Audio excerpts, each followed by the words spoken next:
I think one of the most interesting and important ideas that teachers can imagine about setting up learning experiences effectively when you're developing a skill that has such a long course of development is to think about the absolute importance of the fundamentals of music making. And I'm talking about fundamentals in terms of the physical skills and also in terms of musical skills. Every time I go to a master class taught by a great artist and I hear some really fine student come out and play something or sing something that's really quite difficult, and they do it quite well, almost without exception, what the master class teacher refers to first are fundamental aspects of music making. So someone will come and give a wonderful performance in front of Renee Fleming, and the first thing she starts talking about is, well, how are you taking a breath? And your shoulders don't look completely relaxed when you do this, and your jaw doesn't look like it's really open and loose when you're singing that note. They're not talking about some heavy Puccini wisdom. They're talking about really fundamental aspects of using your physical instrument to do the thing that you're trying to do. When you think about it, playing any instrument, and I'm including singing in this too, is really predicated on efficient use of your body.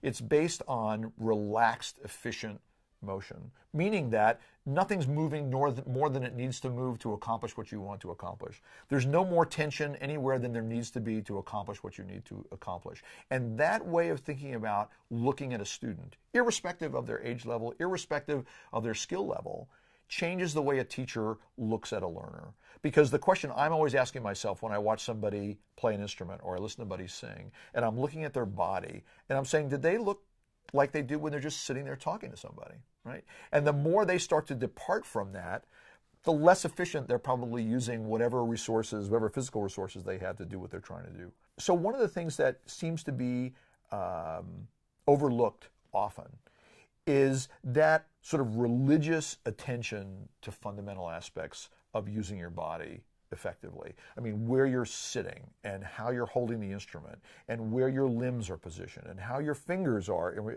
moving in relation to the instrument. And I think to convey that not only to learners but to teachers, right? So that when you watch somebody over the course of study and you think, where's the teacher focusing her attention and where's the learner putting their efforts in concentrating on what they're doing physically about actually playing the instrument, those things should really never change. But I think that aspect of having an ongoing focus on physical fundamentals is just a huge part of doing anything well. I mean, it's the same thing in playing baseball or playing any other kind of sport. I mean, you look at what people are working on. They're working on absolutely fundamental physical motion and trying to make that as efficient as possible. Without that, there's no reason to go on. Right? If you can't produce a beautiful sound in a relaxed way, in tune and in time, why would you start working on repertoire that doesn't allow you to do that? Right? So what we're trying to develop in any young musician are what I call the habits of musicianship. And they are that. They're habits, right? And you know, every time you pick up your instrument, you think for a few seconds, and maybe even more, how does this feel to me? How am I positioned? Do I feel comfortable? Am I relaxed? Is everything moving in a way that I feel good about the way it's moving before I ever start to think, now I'm going to play this piece. Now, you watch a lot of young kids start playing an instrument, and what you don't see often is a few moments of quiet thoughtfulness before they start to think, am I really ready to play now? You know, do I feel good? Do I have everything in a place where I know it needs to be to make all this machinery work well? And then, not only the physical thing, do I have an idea about musically what sound I want to hear coming out of my instrument when I start to play? You know, I think we would dramatically change the way young musicians, whether they're actually young in age or not, we would dramatically change the way they play is if we just inserted that time period each time before they start.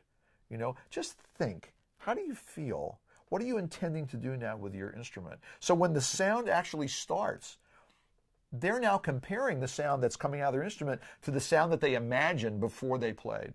And that can start very early on. When you think about this in terms of how to develop skill over time, rather than moving from one idea to the next, you're really layering on ideas about what you're doing as you play. So the ideas that get laid down initially, these fundamental, mechanical, elegant movement kind of ideas, those never go away. It's not that we now don't think about those when we think about this other stuff. We just sort of layer on the next layer of stuff that we're going to think about. So over time, now I'm able to focus my attention in this range of things, all the while remembering what this fundamental aspect of my playing is about. And when you think about what you do when you practice, when you're spending time on your own, the kinds of discriminations you're making, the self-evaluation that you're doing is only possible because you have very clear ideas about what you're supposed to feel like and what this is supposed to sound like in terms of your own judgment, not your teacher's judgment, but in your judgment, you know.